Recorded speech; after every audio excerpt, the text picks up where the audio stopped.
The coded transmissions were racing across the hostile front lines, bearing a chilling directive. Any woman found and captured was to face the most savage of fates. Even wearing the same uniform, carrying the same rifle, and dedicated to the same fight, you knew that the outcome for a female soldier could be far worse than for any man. The contributions of women throughout the Second World War were absolutely vital to the Allied success, serving as indispensable forces from battlefield nurses to skilled radio operators, from meticulous clerks to frontline mechanics, and from courageous pilots to deep-cover spies. Yet, until the war's conclusion in 1945, every woman on the battlefield risked capture, facing brutal possibilities that included forced labor in concentration camps or immediate execution. Welcome to Aviation Tales. Today, we delve into the dark truth of what the Nazi regime did to captured female soldiers. Female soldiers were a critical, beating heart of the armed forces during World War II. Major nations like Britain, the United States, and especially the Soviet Union enlisted women into their military, placing them in highly important roles such as mechanics, aerial navigators, communications operators, and combat support staff. Their service extended further into specialized and high-risk capacities as resistance fighters and espionage agents. Of all the Allied nations, the Soviet Union mobilized the largest number of women. An estimated 800,000 women served the Russian forces, with a substantial portion seeing direct combat as snipers and fighter pilots. But for all their courage and vital contributions, any armed combatant risked becoming a prisoner of war. Over the course of the conflict, numerous women soldiers were captured by the Nazis, and many of their stories, marked by immense hardship and resilience, are remembered today. One of the most legendary all-women combat squadrons, feared by their enemies as the Night Witches, stands out in the annals of the war.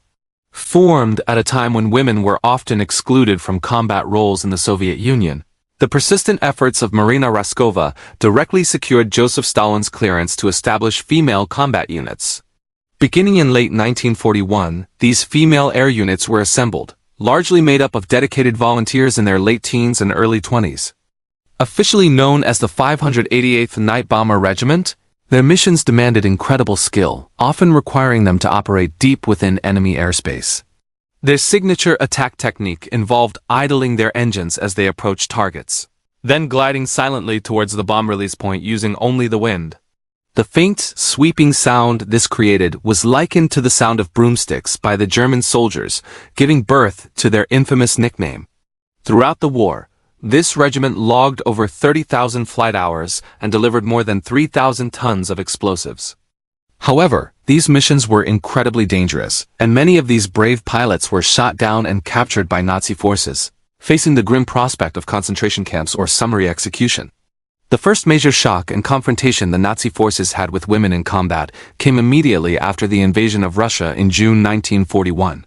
While the Russians were caught off guard by the sheer audacity of the German attack, the Germans, in turn, were profoundly surprised by the sheer number of women in the Russian military ranks. This was a situation the Nazis had not encountered in their quick invasions and occupations of Poland, France, or Norway.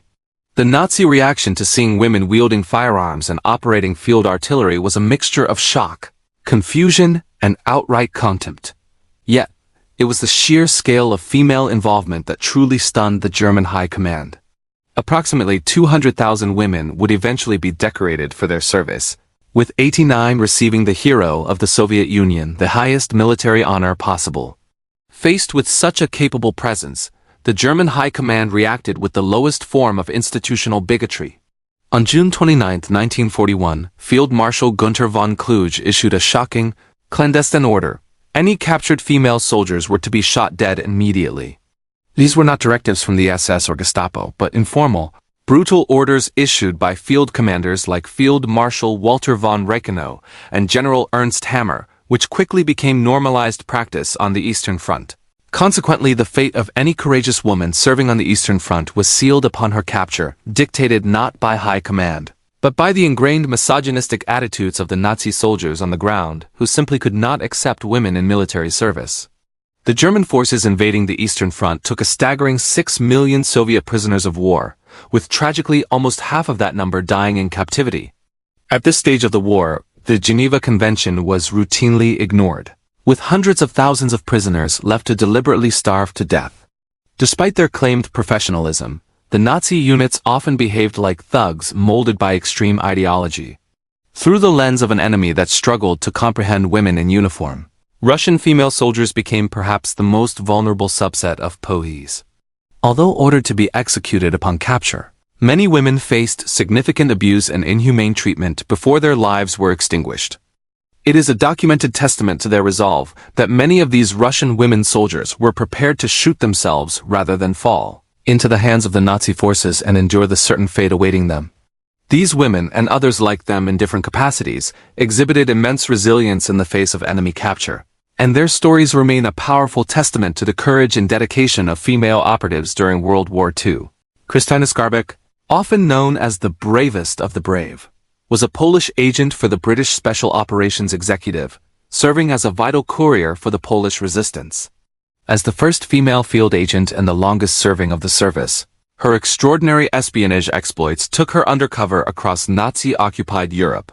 Her resourcefulness opened the door for wider female recruitment in the war. Skarbek was captured by the Gestapo in Budapest in January 1941, but her quick thinking saved her. She convinced a doctor she had advanced pulmonary tuberculosis by biting her tongue until it bled, successfully feigning the false symptoms to secure her prompt release. Britain's most glamorous spy remains one of the most remarkable female war heroes to this day. Noor Inayat Khan, known as Nora Baker, was a British agent who served as a radio operator for the SOE in France under the codename Madeleine. Admired for her lack of artifice, Khan's philosophy for joining the SOE was rooted in her nonviolent stance. Ironically, this led her to some of the most perilous positions. Ultimately betrayed during her undercover resistance work in France, she was captured by the Gestapo in 1943. She remained a famously difficult and uncooperative prisoner until the end. She and 3 other women prisoners were transferred to Dachau concentration camp in 1944, where they were taken to the crematorium and executed. Posthumously awarded the George Cross for her selfless valor, a memorial bust of Inayat Khan stands in London today. Reba Whittle stands as a unique American example of the fearless bravery shown by many women in World War II, simultaneously highlighting the bizarre paradigm of sexism they faced. After joining the U.S. Army as a nurse in 1941, Whittle trained as a pioneering flight nurse, a novel and highly perilous role involving picking up wounded soldiers from battlefields in aircraft vulnerable to attack. In September 1943, Lieutenant Whittle's C-47 aircraft flew off course, was ravaged by German flak fire over Aachen, and crashed in German territory, wounding Whittle. She was the only American woman to be captured in the European theater by the enemy. The Nazis were completely confounded and had absolutely no protocol for dealing with her as a prisoner of war. Ironically, this complete institutional vacuum likely saved her life. Following her recovery, Whittle was transferred to a hospital within Stalag IX, a Nazi POW camp, but was put to work as a nurse, not just held as a prisoner. Here, the International Red Cross learned of her situation and notified the U.S. State Department. In January 1945, Whittle was released to the Allies and returned to the U.S. Army, receiving the Purple Heart for her courageous service.